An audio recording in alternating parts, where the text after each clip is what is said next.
गजाननं भूतगणाधिसेवितं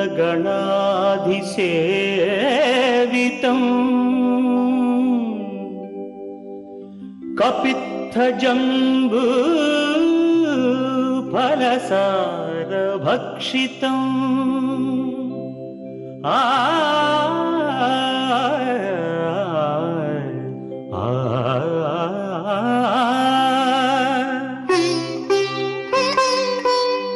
उमासुतं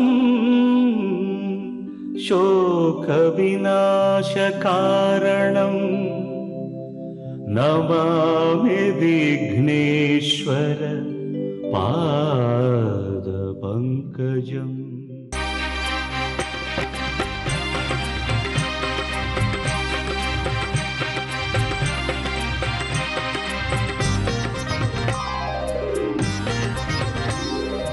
ओम श्रीनिवास ओम श्रीनिवास ओम श्रीनिवास ओम श्रीनिवास நாள்தோறும் உனை நான் பாட வேண்டும்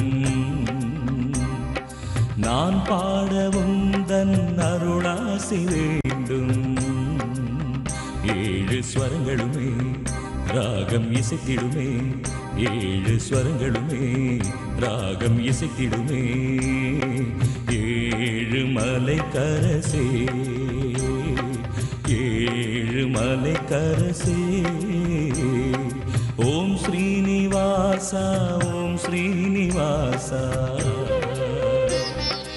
ஓம் ஸ்ரீனிவாசா ஓம் ஸ்ரீனிவாசா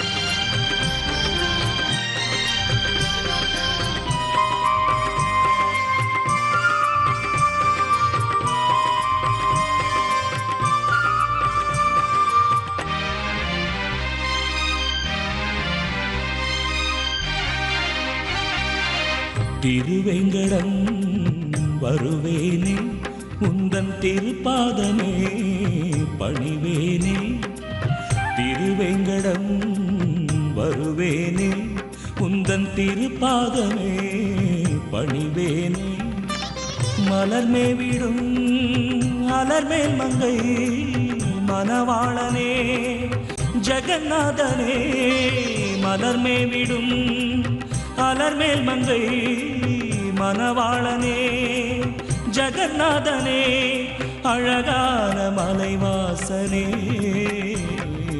ஓம் ஸ்ரீனிவாச ஓம் ஸ்ரீனிவாச ஓம் ஸ்ரீனிவாச ஓம் ஸ்ரீனிவாச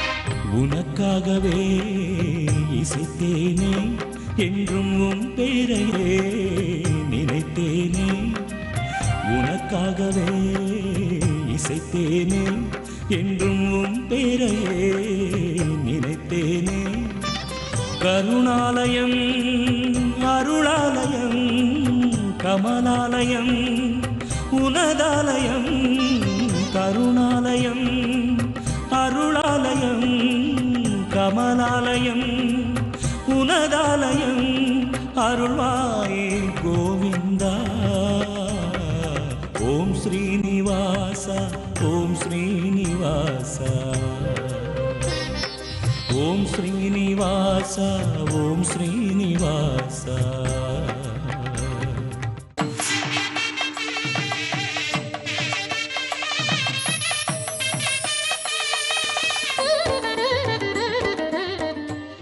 வணக்கம். ஞாயிற்றுக்கிழமை மார்ச் மாதம் 2ஆம் தேதி விஜய வருஷம் மாசி மாதம் 18ஆம் தேதி. இன்றைய நட்சத்திரம் போரட்டாதி. திதி வளர்பிறை பிரதமை. பகல் 12 மணி 50 நிமிடம் வரையிலே பிரதமை திதி இருக்கிறது. அதன் பிறகு வளர்பிறை த்விதியை. யோகம் சித்த யோகம். கடக ராசிக்கு சந்திராஷ்டமம் பகல் 1:34 வரையிலே. அதன் பிறகு சிம்ம ராசிக்கு சந்திராஷ்டமம் ஆரம்பமாகிறது. இன்று மதியம் 1:34 வரை கடகராசிக்கு சந்திராஷ்டமம். 1:34 PM வரை கடகராசிக்கு சந்திராஷ்டமம். அதன் பிறகு சிம்ம ராசிக்கு சந்திராஷ்டமம் ஆரம்பமாகிறது. ராகு காலம் மாலை 4:30 மணி முதல் 6 மணி வரை. யமகண்டம் பகல் 12 மணி முதல் 1:30 மணி வரை. குளிகை நேரம் 3 மணி முதல் 4:30 மணி வரை. நல்ல நேரம் என்னும் சுபஹோரைகள் காலை 7 மணி முதல் 9 மணி வரை, 11 மணி முதல் 12 மணி வரை, பிற்பகல் 2 மணி முதல் 4 மணி வரை, மாலை 6 மணி முதல் 7 மணி வரை, இரவு 9 மணி முதல் 11 மணி வரை.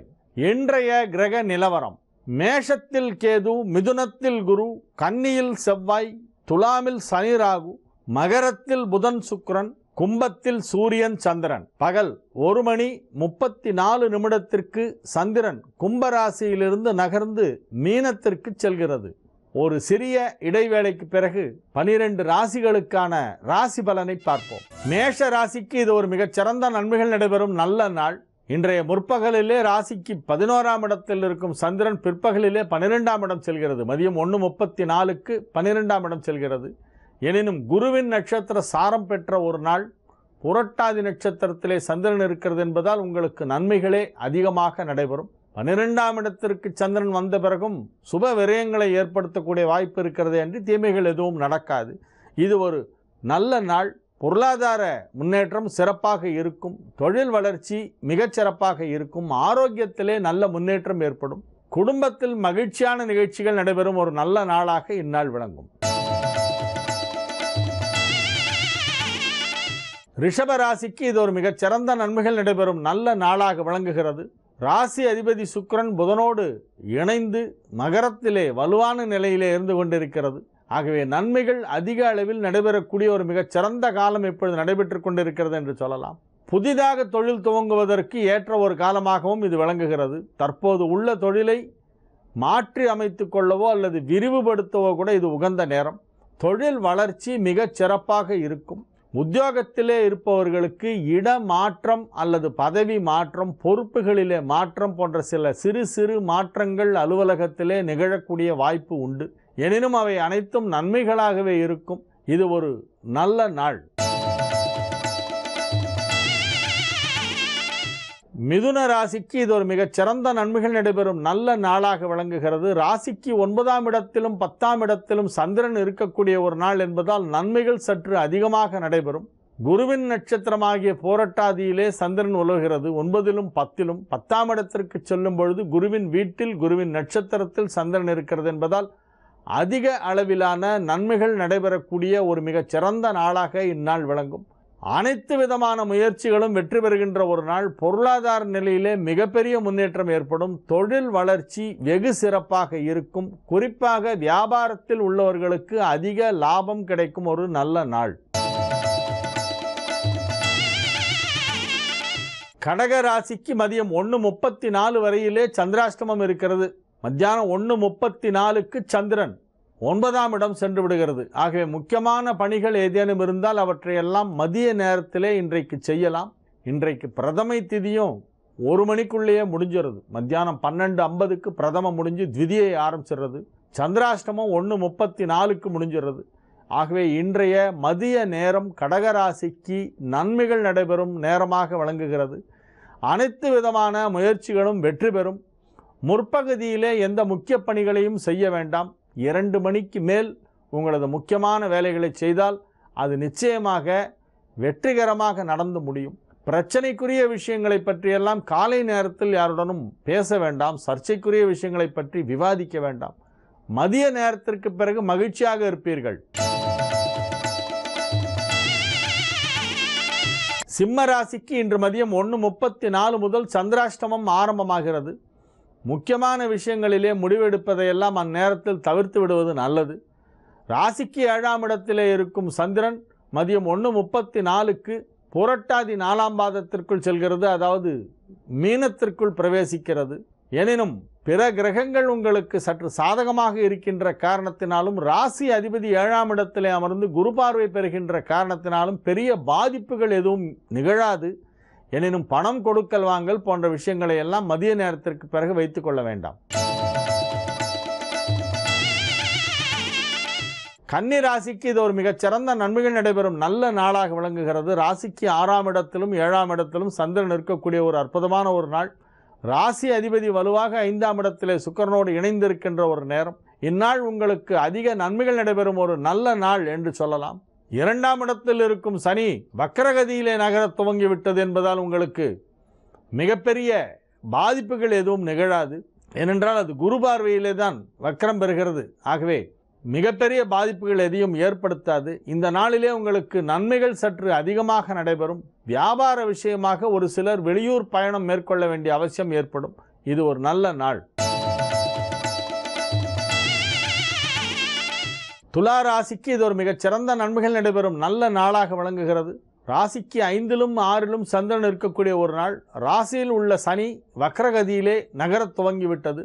சனி ராசியில் வக்ரம் பெற்றிருக்கின்ற ஒரு காலம் என்பதால் ஆரோக்கியத்தில் சற்று அதிக கவனம் தேவை. எனினும் இந்த நாள் உங்களுக்கு பிற கிரகங்களெல்லாம் வலுவான நிலையிலே இருக்கின்றன. ராசி அதிபதி சுக்கிரன் 4ஆம் இடத்திலே அற்புதமாக பரிவர்த்தனை பெற்றிருக்கிறது. சனி சுக்கிரன் பரிவர்த்தனை ஏற்பட்டிருக்கிறது. ஆகவே உங்களுக்கு மிகப்பெரிய பாதிப்புகள் எதுவும் நிகழாது.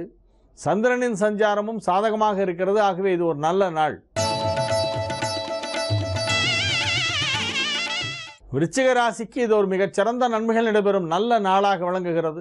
ராசி அதிபதி 11ஆம் இடத்திலே அமர்ந்து கொண்டிருக்கின்ற காரணத்தினாலும் 4ஆம் இடத்திலிருந்து 5ஆம் இடத்திற்கு சந்திரன் செல்கின்ற காரணத்தினாலும் இந்நாளிலே உங்களுக்கு நன்மைகள் சற்று அதிகமாக நடைபெறும். மதிய நேரத்திற்கு பிறகு ராசி அதிபதியும் சந்திரனும் நேருக்கு நேராக ஒன்றை ஒன்று சந்திக்கின்ற ஒரு கிரக நிலவரம் ஏற்படுகிறது. இது உங்களுக்கு நன்மையை செய்யும். வலுவான நிலையிலே ஒரு சில கிரகங்களெல்லாம் அமைந்துள்ள காரணத்தினால் உங்களுக்கு மிகப்பெரிய நன்மைகள் நடைபெறக்கூடிய ஒரு நல்ல நாள் என்று இந்நாளை சொல்லலாம். கல்வி பயிலும் மாணவ மாணவியரின் கல்வி முன்னேற்றம் மிகச்சிறப்பாக இருக்கும். தனுசு ராசிக்கு இது ஒரு மகிழ்ச்சியான நாள். நன்மைகள் நடைபெறும் நல்ல நாள். மிகச்சிறந்த நன்மைகள் எல்லாம் நடைபெறுகின்ற ஒரு மிகப்பெரிய யோகமான நாள் என்று இந்நாளை சொல்லலாம். பொருளாதார நிலையிலே மிகப்பெரிய ஒரு முன்னேற்றம் ஏற்படும். தன லாபம் ஏற்படக்கூடிய ஒரு அற்புதமான நாளாக இந்நாள் விளங்கும். தனஸ்தானாதிபதி சனி 11ஆம் இடத்திலும் லாபஸ்தானாதிபதி சுக்கிரன் 2ஆம் இடத்திலும் பரிவர்த்தனை பெற்றிருக்கின்ற காரணத்தினால் மிகப்பெரியதொரு தன லாபம் கிடைக்கக்கூடிய வாய்ப்பு இந்நாளில் உண்டு. மகர ராசிக்கு இது ஒரு மகிழ்ச்சியான நாள். மன அமைதி கிடைக்கும் நாள். நிம்மதி பெருமூச்சு விடுவீர்கள். நீண்ட நாட்களாக இழுபறியாக இருந்த விஷயங்களெல்லாம் இப்பொழுது ஒரு முடிவுக்கு வரும். குறிப்பாக அசையா சொத்து தொடர்பான பிரச்சனைகளெல்லாம் தீருகின்ற ஒரு நல்ல நேரம். இந்த நாள் உங்களுக்கு ஒரு நல்ல தகவல் வந்து சேரும். நன்மைகள் நடைபெறும். நீண்ட நாட்களாக உங்களோடு பேசாமல் இருந்தவர்கள், உங்கள் பேச்சுக்கா விட்டுட்டு இருந்தவங்கள்லாம் இப்போ மறுபடியும் பழம் விடுவாங்க. குடும்பத்திலே ஒரு கலகலப்பான ஒரு சூழ்நிலை உருவாகும். அனைவரோடும் அன்பாக பழகுவீர்கள். உங்களிடம் அனைவரும் அன்பு மழை பொழிவார்கள். பிணக்குகளெல்லாம் நீங்கி நல் இணக்கம் ஏற்படுகின்ற ஒரு நாளாக இந்நாள் விளங்கும். கும்பராசிக்கு இது ஒரு மிகச்சிறந்த நன்மைகள் நடைபெறும் நல்ல நாளாக விளங்கும். ஒரு சிலருக்கு புதிய பதவிகள் கிடைக்கும், புதிய பொறுப்புகள் கிடைக்கும். நன்மைகள் அதிக அளவில் நடைபெறுகின்ற ஒரு நல்ல நாள். மீன ராசிக்கு இது ஒரு மிகச்சிறந்த நன்மைகள் நடைபெறும் நல்ல நாள். ராசிக்கு 12ஆம் இடத்திலே இருக்கும் சந்திரன் இன்று பகல் 1:34க்கு ராசிக்குள் வந்து விடுகிறது. அது ஒரு பெரிய யோகம். வளர்பிறையிலே சந்திரன் ராசியை கடக்கிறது. இன்று மதியத்திலிருந்து ராசியிலே இருக்கப் போகிறது சந்திரன். ஆகவே அதிக அளவிலான நன்மைகள் நடைபெறும். பூர்வ புண்ணிய ஸ்தானாதிபதியாகிய சந்திரன் வலுவாக ராசியை கடக்கக்கூடிய ஒரு நேரம் என்பதால் மிகப்பெரிய யோகங்கள் எல்லாம் இப்பொழுது ஏற்படும். பிள்ளைகளின் முன்னேற்றம் மிகச் சிறப்பாக இருக்கும். குடும்பத்திலே சுப விசேஷங்கள் நிகழ்த்துவது பற்றிய பேச்சுவார்த்தைகள் எல்லாம் நடைபெறும். நன்மைகள் நடைபெறும் நல்ல நாள், மகிழ்ச்சியான நாள். நாளைய விசேஷங்கள். நாளைய தினம் சுப முகூர்த்த நாள். நாளைய தினம் திங்கட்கிழமை மார்ச் 3 மாசி 19 அதிகாலை முகூர்த்தம். காலை 6 மணி முதல் 7 மணி வரை முகூர்த்த நேரம். 6 to 7 கும்ப லக்னம் முகூர்த்த லக்னம். நாளைய தினம் சுப முகூர்த்த நாள். ஒரு சிறிய இடைவேளைக்கு பிறகு பரிகார ஸ்தலங்கள் பகுதியை பார்ப்போம். பரிகார ஸ்தலங்கள் பகுதியிலே இன்றைய தினம் ஒரு பொது தகவல். நேற்றைய நிகழ்ச்சியிலே குழந்தைகளுக்கு பெயர் வைப்பது காரணம் என்ன, ஏன் தெய்வத்தின் பெயர்களை வைக்க வேண்டும் என்பதை பற்றி எல்லாம் சொன்னேன். அதன் தொடர்ச்சியாக இன்னும் சில தகவல்களை இன்றைய நிகழ்ச்சியிலும் சொல்லவிருக்கிறேன். அஜமிழோ பாக்யானம்னு ஸ்ரீமத் பாகவதத்தில் ஒரு பகுதி. அந்த அஜமிழோ பாக்யானத்தை பற்றி நாராயண பட்டத்திரி ரொம்ப அழகாக சொல்லியிருப்பார். நாராயணியத்திலையும் வரும் அது.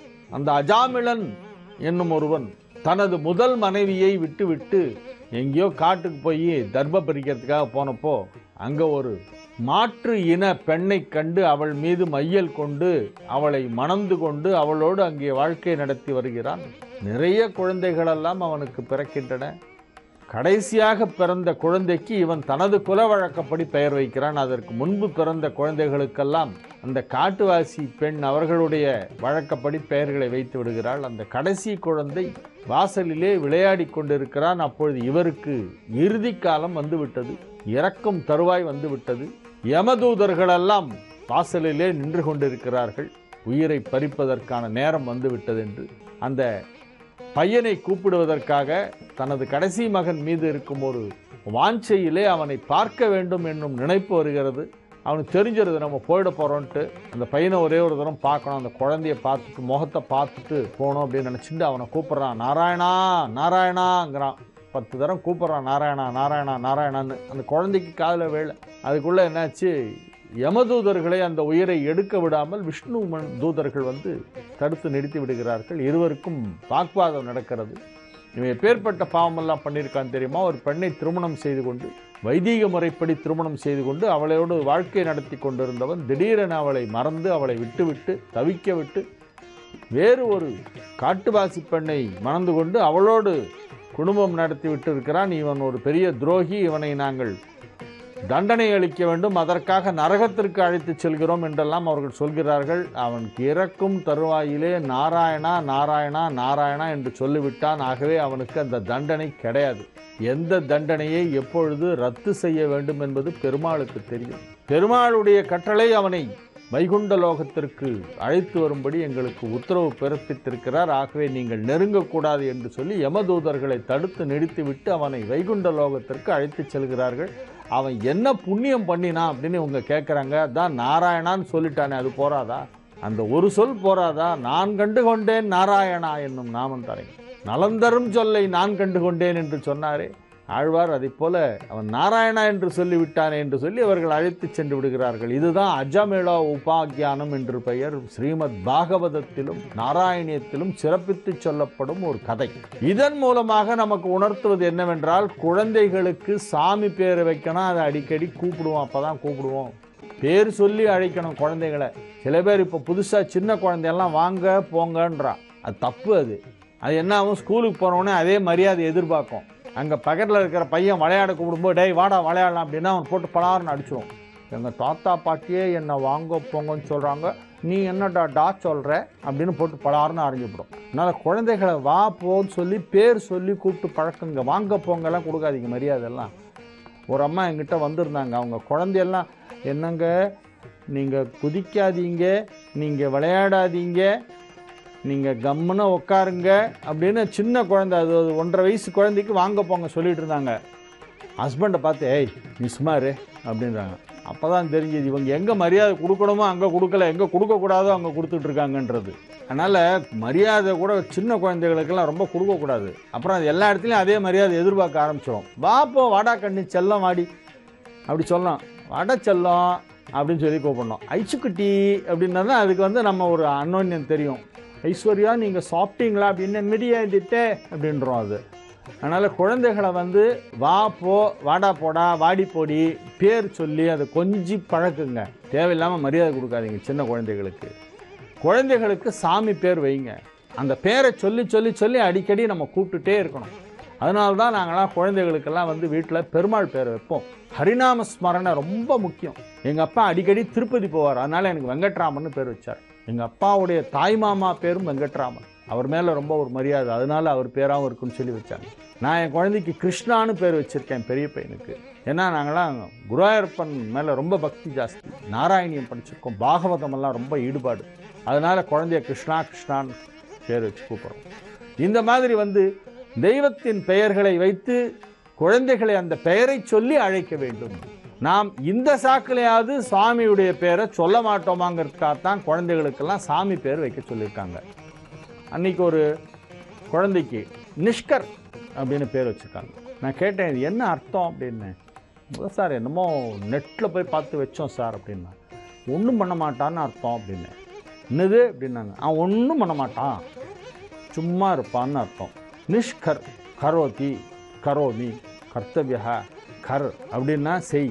சான்ஸ்கிரிட்டில் கர் அப்படின்னா டு டூ சம்திங். நிஷ்கர்னா will not do anything. இது என்ன பேர் இது?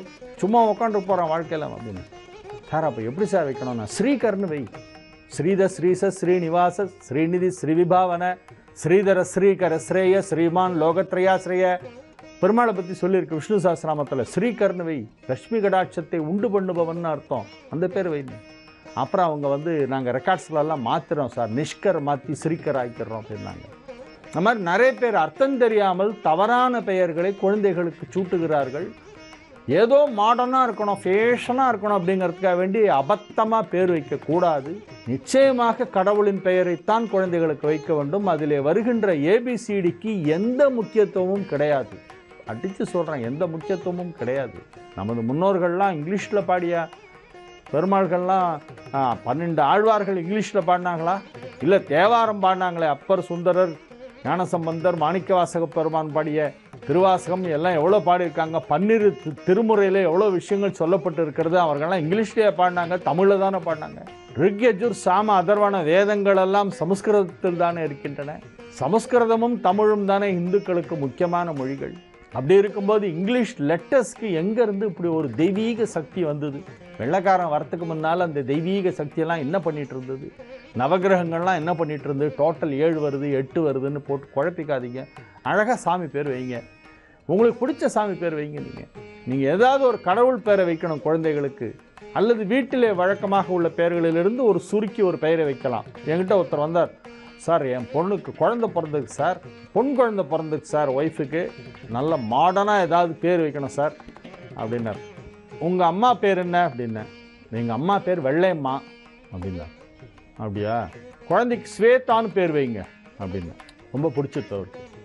சார் ஸ்வேதா நல்லா இருக்குது சார், அந்த பேர் வைக்கிறேன் சார். இதை நான் சொல்கிறது ஒரு 10 இயர்ஸ் முன்னால் என்கிட்ட ஒருத்தர் வந்தார். சொல்லிவிட்டு அவர் கிளம்பிட்டார். ஸ்வேதா எப்படி சார் எழுதணும் அதை அப்படின்னு கேட்டார். நான் SWETHA ஸ்வேதான்னு எழுதலாம் அப்படின்னு சொல்லி தமிழில் இஸ் வேதா, அந்த தமிழ்லையும் இங்கிலீஷ்லேயும் அந்த பேரை எழுதி இந்த மாதிரி வைங்க, குழந்தைக்கு இந்த பேர் வச்சா நல்லாயிருக்கும் அப்படின்னு சொல்லி அது பிறந்த நட்சத்திரத்தை எல்லாம் சொல்லி அனுப்பிட்டேன். அப்புறம் கொஞ்ச நேரம் கழிச்சு வந்தார். சார் இந்த பேரை ஏன் நீங்கள் வந்து என் குழந்தைக்கு நீங்கள் செலக்ட் பண்ணி கொடுத்தீங்கன்றதுக்கு ஏதாவது காரணம் இருக்கா, நான் தெரிஞ்சுக்கலாமா? வெள்ளையம்மாவை வந்து சான்ஸ்கிரிட்டில் சொன்னால் ஸ்வேதா, உங்கள் அம்மா பேரை தான் உங்கள் குழந்தைக்கு வச்சுருக்கேன், பாட்டி பேர் தான் வைக்கணும். வெள்ளையம்மான்றது தமிழ், அதோடைய வடமொழி மொழிபெயர்ப்பு தான் ஸ்வேதா. உங்கள் அம்மா பேர் தான் உங்கள் குழந்தைக்கு நான் வச்சுருக்கேன். ஸ்வேதாவும் ஒன்று தான், வெள்ளையம்மாவும் ஒன்று தான், ரெண்டும் ஒன்றும் வித்தியாசமே கிடையாது. மொழி தான் வித்தியாசம். பானி தண்ணி, வாட்டர் ஜலம், நீர், நீரு அப்படிங்கிற மாதிரி லாங்குவேஜில் ஒரு லாங்குவேஜில் ஒன்று சொன்னாலும் அது எல்லாம் ஒரே விஷயத்தை தான் குறிக்குது. அந்த மாதிரி வெள்ளையம்மான்ற பெயரைத்தான் நான் வடமொழியிலே ஸ்வேதான்னு வச்சேன். நீ உடனே ரொம்ப மாடர்னாக இருக்குன்னு சொல்லிட்டு ரெண்டும் ஒன்று தான், உங்கள் அம்மா பேரை தான் வச்சுருக்கேன்னு சொன்னேன். அதுக்கப்புறமா அவருக்கு அது யோசிச்சு பார்த்துட்டு, பரவாயில்ல சார், நீங்கள் எப்படியோ எங்களெல்லாம் சாட்டிஸ்ஃபை பண்ணிடுறீங்க, கரெக்டாகவும் பேர் வச்சுட்டீங்க அப்படின்னு சொல்லிட்டு போனார். எதற்காக இந்த உதாரணத்தை சொல்கிறேன் என்றால், நிறைய பேருக்கு வந்து பெயர் வைப்பதிலே ஒரு குழப்பம் ஏற்படுகிறதே. இந்த குழப்பத்திற்கு ஒரு முற்றுப்புள்ளி வைக்க வேண்டும். தயவுசெய்து இந்த நெட்டில் போய் தப்பு தப்பாக போட்டிருக்காங்களே அதையெல்லாம் பார்த்து ஏமாற வேண்டாம் என்று திட்டவட்டமாக சொல்லிக் கொள்கிறேன். குழந்தைகளுக்கு பெயர் வைப்பதுடைய ஒரு நோக்கத்திலே பல விஷயங்கள் இருக்கிறது. தெய்வத்தின் பெயரை நாம் உச்சரிக்க வேண்டும் என்பது, உங்கள் குல வழக்கங்களை எல்லாம் விட்டு கொடுக்காமல் பெயர் வைக்க வேண்டும் என்பது, குலதெய்வத்தின் பெயரில் அது ஏதாவது தொடர்பு இருக்கிறதா என்பதை பார்க்க வேண்டும் என்பது, மற்றொன்று உச்சரிப்பதற்கு எளிமையாக இருக்க வேண்டும் என்பது, எல்லோராலும் உச்சரிக்கக்கூடிய ஒரு பெயராக வைக்க வேண்டும். வாயிலே நுழையாத பெயரை வைக்கக்கூடாது. ஈஸியாக சிம்பிளாக ஸ்பெல் பண்ணுற மாதிரி இருக்கணும்.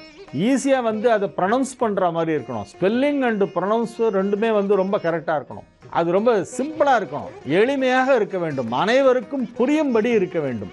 ஒரு பெயரை சொன்னால் அப்படின்னா என்ன அர்த்தம் அப்படின்னு யாரும் கேட்கக்கூடாது. ஒரு பெயரை சொன்னாலே ஓஹோ இந்த பெயரா, சரி அப்படிங்கிறது. பெயருங்கிறது ஒரு ஐடென்டிஃபிகேஷன் தான் ஒரு மனுஷனுக்கு. ஆகவே அனைவருக்கும் சுலபமாக வாயில் நுழையக்கூடியதாக, அனைவருக்கும் புரியக்கூடியதாக ஏதேனும் ஒரு அர்த்தமுள்ள ஒரு பெயரை, ஒரு தெய்வீக தொடர்புடைய ஒரு பெயரை குழந்தைகளுக்கு வைப்பது என்பது நமது வழக்கம். தாத்தா பெயர், பாட்டி பெயர் வைக்கிறது தான் சிறப்பு. பெயரன் என்றால் பெயரை உடையவன், பேத்தி அப்படி என்றால் பெயரை உடைய ஸ்திரீ, பெயர்த்தி. ஆகவே இந்த மரபுகளை நாம் மறக்க வேண்டாம்.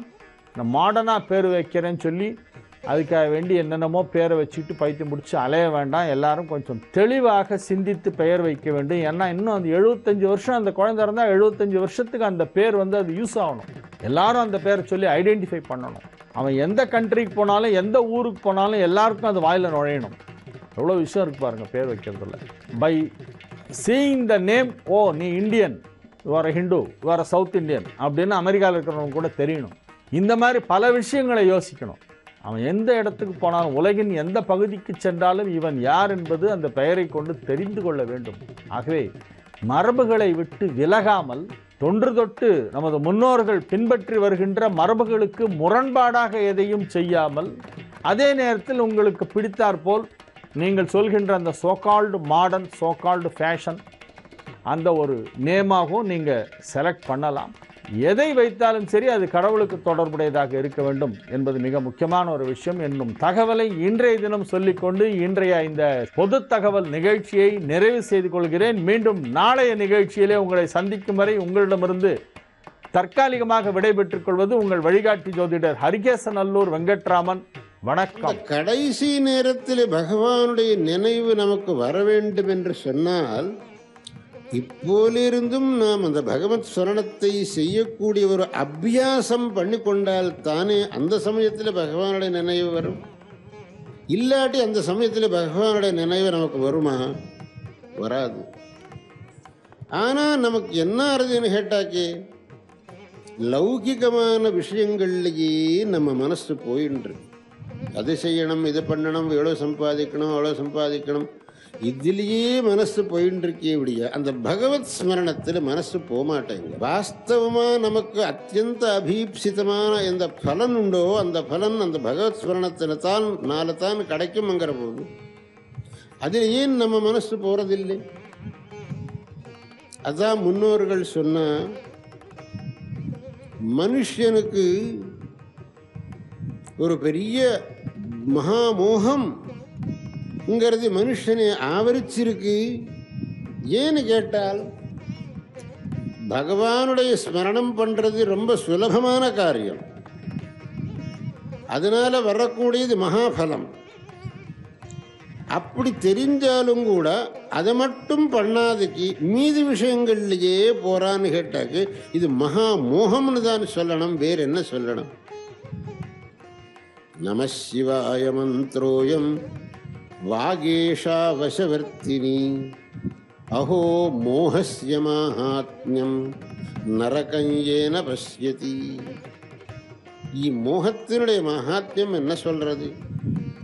இவ்வளவு சுலபமா மகாபலத்தை அடைவதற்கு வேண்டிய நாமஸ்மரணம்ங்கிற சாதனம் இருக்கிற போதும் அதை மட்டும் விட்டுவிட்டு வேறு எதிலையோ அவன் பிரவர்த்திக்கிறானே, இது கேவலம் மோகம்தான் அப்படின்னு முன்னோர்கள் சொன்னார். அதனாலே நாம் ஆரம்பித்தது ஏதோ ஒரு காரியத்தை பண்ணிக்கொண்டே இருக்கோம். ஆனால் அதில் சார்த்தகமானது எது என்கிறதை விமர்சை பண்ணினால் பகவத் ஸ்மரணமும் பகவன் நாம கீர்த்தனமும் பகவத் ஆராதனையும் சார்த்தகமான காரியம். அப்புறம் தனக்கு விகிதமான கர்மாச்சரணம்ங்கிறது சார்த்தகமான காரியம். பிரதிவர்த்தனுக்கும் கர்மாச்சரணம் விதிக்கப்பட்டிருக்கிறது சாஸ்திரத்தில். நீ பிரம்மச்சாரியானா இந்த மாதிரி இருக்கணும், நீ கிரகஸ்தனானா இந்த மாதிரி இருக்கணும், நீ சன்னியாசியானா இந்த மாதிரி இருக்கணும் அப்படின்னு சாஸ்திரம் சொல்லியிருக்கு. அந்த சாஸ்திரம் சொல்லியிருக்கிறதுல ஒரு அளவுக்காவது நாம் அனுஷ்டிக்க வேண்டாமா? ஏன்னா பல பேருக்கு ஒரு பெரிய சந்தேகம் என்ன கேட்டாக்கே, சாஸ்திரத்தில் சொல்லப்பட்ட ரீதியில் இந்த காலத்தில் நாங்கள் வாழ்க்கையை நடத்த முடியாது. ஏன்னு கேட்டாக்கே வயிற்று பழப்புக்காக அநேக விற்த்தியை அவலம்பிக்க வேண்டி இருக்கிற போது எல்லாம் சாஸ்திரோக்தமான தர்மத்தை எல்லாம் பண்ணுன்னா எங்கே முடியும் அப்படின்னு சொல்லி நீங்கள் கேட்குறதும் வாஸ்தவம். அதனால தான் எவ்வளவு முடியுமோ அவ்வளவுன்னு நாம் சொல்கிறோம். முடிஞ்ச அளவுக்கு செய்யப்படாதா? அதுவும் கூட முடியாதுன்னு சொன்னால் அதுக்கு அர்த்தம் இல்லை. நமக்கு மீதி எல்லாத்துக்கும் கிடைக்கக்கூடிய சமயம் தர்மானுஷ்டானத்துக்கு ஏன் கிடைக்காது? ஸ்ரத்தை இல்லை. ஸ்ரத்தை இருந்தால் கண்டிப்பாக தர்மானுஷ்டானத்துக்கு அவகாசம் கிடைக்கும்.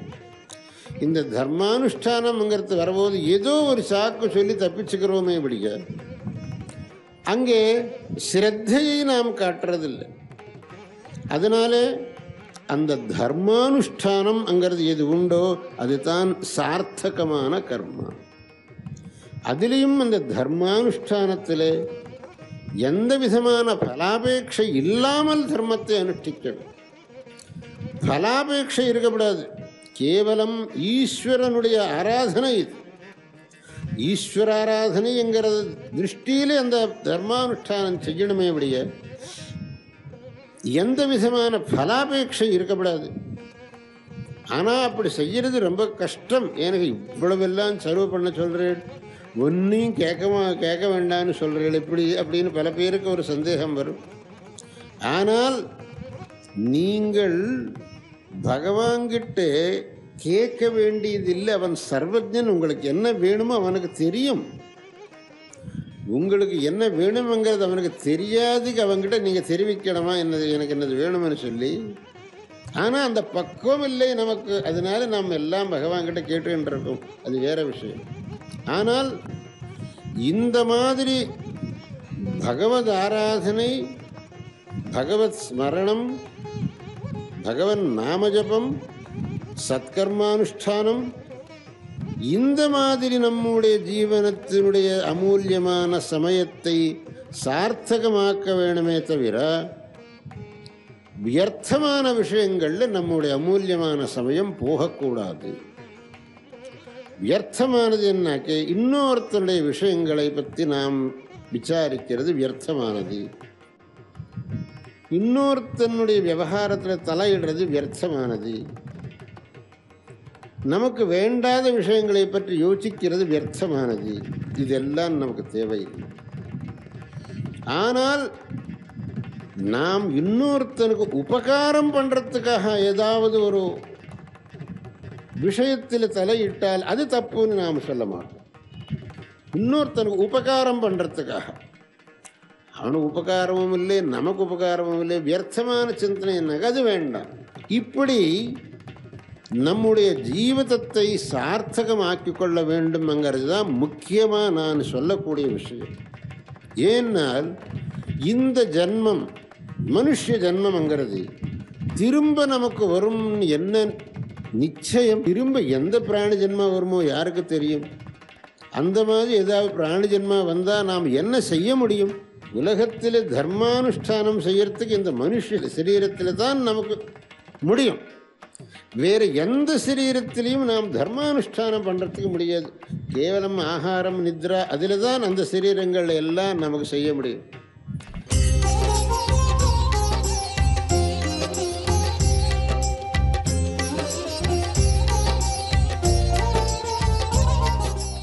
வணக்கம் நேயர்களே.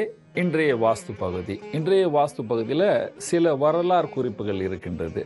வரலாறு அப்படின்னு சொல்லும் பொழுது நடந்து போன நிகழ்ச்சிகளும், அந்த மாதிரி நிகழ்ச்சி நடந்து அவர்களால் சில தப்புகள் செஞ்சு அந்த ஒரு பிளாக் ஸ்பாட் மாதிரி இருக்குது. ஒரு மனிதன் பெரிய மனிதனாக இருந்து அவருக்கு வாரிஸ் பெண் வாரிசாக இருக்குது, ஆண் வாரிசு இல்லை, மன கஷ்டம், மனைவிக்கு நோய் இருந்து ஒரே ஒரு வாரிசை விட்டு போனார்.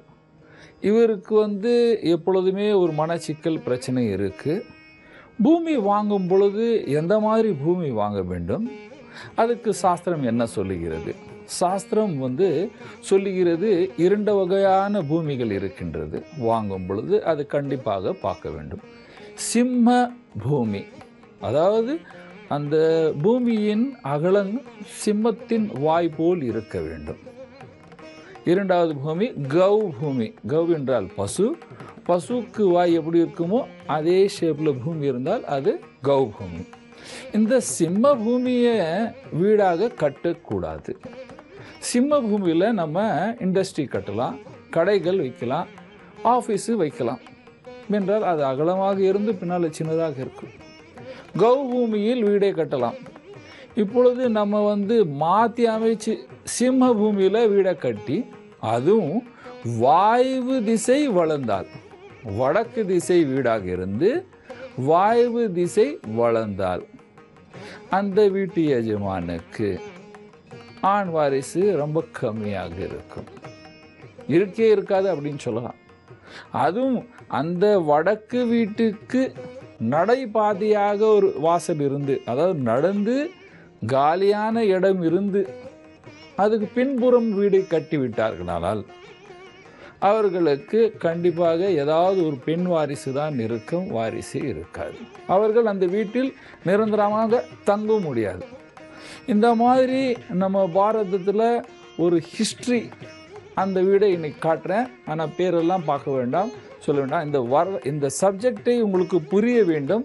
நம்மளும் ஏதாவது ஒரு பூமியை ஒரு கிரவுண்ட் 2 கிரவுண்ட் பூமி வாங்கிட்டாலும் இந்த மாதிரி பூமி இருந்தால் கண்டிப்பாக நீங்கள் வாங்காதீர்கள். அந்த மாதிரி இதுதான் முக்கியமான சப்ஜெக்ட் இல்லையா? பாருங்கள், இந்த இடம் வடக்கு, கிழக்கு, மேற்கு, தெற்கு. இந்த வீட்டுக்கு வாசல் வடமேற்கில் பாதை, ஒரு பெரிய பாதை, அதுக்கப்புறம் அந்த வீடு.